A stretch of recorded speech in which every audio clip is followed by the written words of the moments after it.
Selamat pagi saudara dan sahabat dimanapun Anda berada, senang berjumpa di dalam One Verse a Day. Kita mau merenungkan firman Tuhan, sebelumnya marilah kita berdoa. Ya Tuhan, kami sungguh bersyukur untuk hari baru yang Tuhan beri, untuk kekuatan, iman, pengharapan di dalam Tuhan. Kami mau belajar dan merenungkan firman-Mu hari ini, biarlah Engkau hadir melawat dan menerangi kami semua. Terima kasih Bapa, di dalam Kristus kami berdoa. Amin. Saudara yang terkasih, firman Tuhan dari Roma 3 ayat 28. Karena kami yakin bahwa manusia dibenarkan karena iman dan bukan karena ia melakukan hukum Taurat. Saudara, ayat yang kita baca hari ini merupakan nasihat Paulus kepada jemaat di Roma. Menurut Paulus, tidak ada seorang pun yang dapat dibenarkan Allah dengan menaati Taurat, karena semua telah gagal mencapai tujuan utama hukum ini. Itulah sebabnya Allah mengutus Yesus untuk mendamaikan dan membebaskan semua orang yang percaya kepadanya.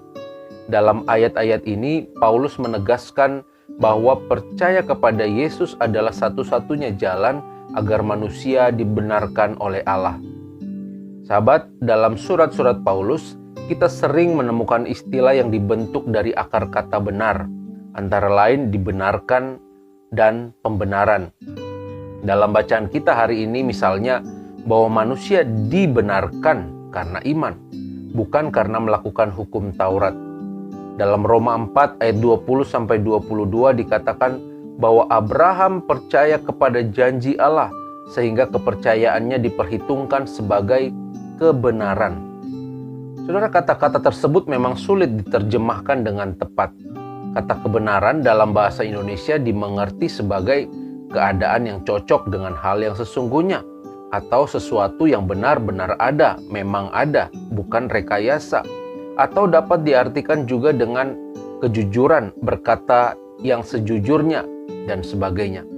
Namun kebenaran seperti dalam contoh iman Abraham ini merupakan padanan untuk istilah Yunani dikaiosune yang memiliki arti yang lebih spesifik. Saudara, banyak ahli yang berpendapat bahwa kebenaran dalam konteks ini itu berkaitan erat dengan pemahaman Ibrani mengenai ikatan perjanjian antara dua belah pihak. Dalam satu ikatan perjanjian, kedua belah pihak wajib berpegang pada ketentuan-ketentuan dan hal-hal yang harus dilakukan oleh masing-masing pihak. Kewajiban dalam ikatan seperti ini dapat berlaku antara Allah dengan umatnya, raja dan rakyatnya, hakim dan orang-orang yang mencari keadilan, imam dan para penyembah di tempat ibadat, dan sebagainya. Pemenuhan kewajiban inilah yang menentukan benar atau tidaknya pihak yang terikat dalam perjanjian tersebut. Saudara, Kristus merupakan dasar baru yang menentukan benar atau tidaknya manusia di hadapan Allah. Seperti yang berulang kali dinyatakan Paulus, benarnya manusia dalam hubungan dengan Allah itu merupakan pemberian dengan cuma-cuma yang berdasarkan iman. Bagaikan di hadapan hakim yang memutuskan perkara, oleh iman kepada Kristus, orang berdosa yang mestinya dijatuhi hukuman, kini telah dibenarkan atau dinyatakan benar, dinyatakan tidak bersalah di hadapan Allah. Melalui pembenaran tersebut, hubungan Allah dengan umatnya dipulihkan kembali.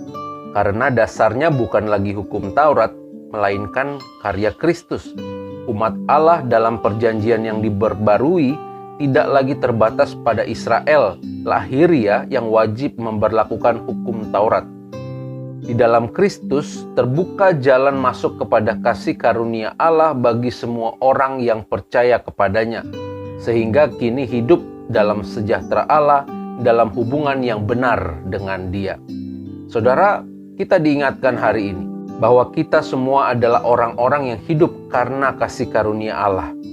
Iman kepada Kristus itulah yang membebaskan kita.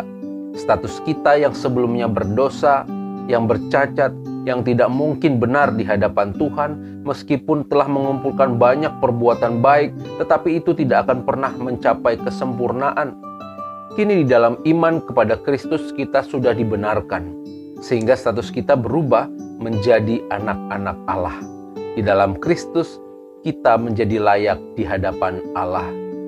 Bersyukurlah untuk karunia iman tersebut dan tetaplah teguh dalam iman kepada Kristus.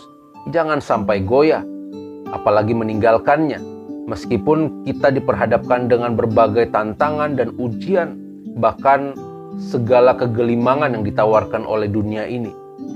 Saudara, saya percaya Roh Kudus senantiasa bersama kita, menyertai dan menopang kita di setiap perjuangan iman. Amin. Mari kita berdoa.